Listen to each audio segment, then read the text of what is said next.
What's up, friends? So far we've talked about the C shape and the A shape of the CAGED system. Today we're going to do a quick look at the G shape. So I'm still playing a C major chord here. As with any of these things, the notes are very important, but at the same time they're not, the note names. So like, yes, this is a C in the G shape, but really the way I look at it, I'm looking for my root, third, fifth, root, third, fifth, root. The reason for that, I'm gonna take some of this delay off, sorry guys. The reason for that is because we get bogged down and have a hard time moving this to different chords if we start looking at just the note names, and then we're like, well, that can't be it, but identifying where the root is, in this case, on the E string, the G string, and of course the high E string again. So the important thing here, we're coming from this A shape, right? Well, in the A form, we know our root notes here on the A string, so that gives us a big heads up there. And then the octave is here, and that's going to be our pivot point. And that gets us into this G shape. Well, we can kind of associate G string if we're playing, towards the body of the guitar, so above, I would call it the root now. G string, G shape. And that's very familiar because this is kind of where our minor pentatonic lives.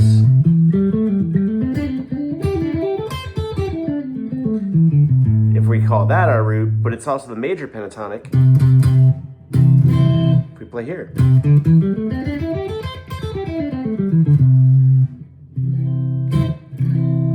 All that will be discussed in other lessons. But, so, really important. We'll go ahead, root, second, third, fourth, fifth, sixth, major seventh, root, and we keep going, second, third, fourth, fifth, sixth, seventh, root.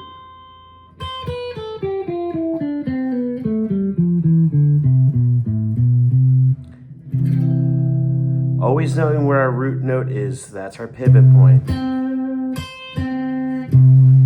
Now, how this helps with soloing is just the very basic idea. Root, if we're playing a C chord, we can play root, third, fifth,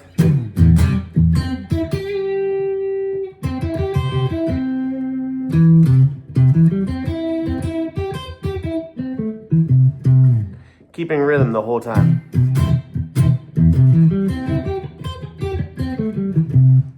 Put some extra notes in there, sorry.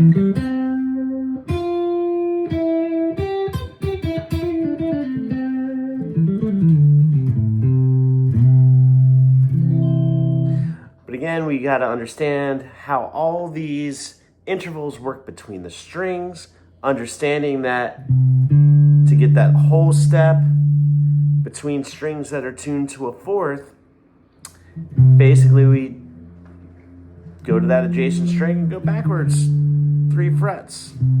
Because if we count it out, we know that's a perfect fourth, major third, minor third, major second, or a whole step.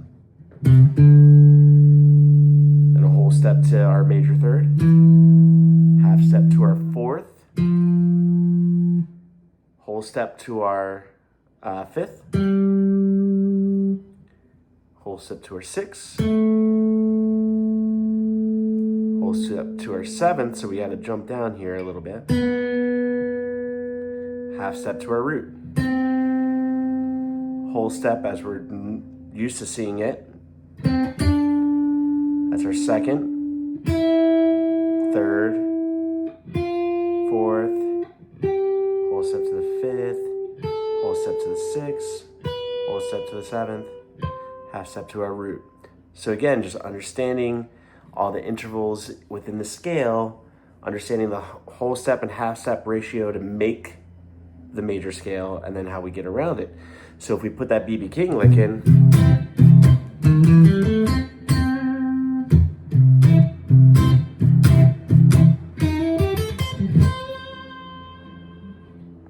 right? So again, that lick is flat 3, major 3, 5, 6, root. Now I slid in from a major 3 here, or from my flat 3 here to my major 3. Just because I like that sound, but I could just fret it.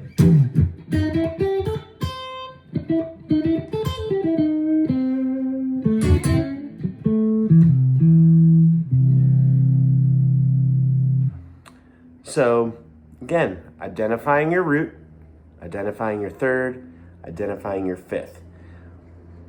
Every time we play these forms, we should be able to see that. Really work on the octave mapping, which is just connecting your octaves. Know where your octave is and see if you can find that chord based around that. When we look at it, and this is going to be in a different video, but the basic idea is know where your root is at all times. All right, so there's the G shape. Have some fun with that. Go check out the other references to the CAGED system, and we're just going to keep pushing along on this, and we're going to start adding some more licks.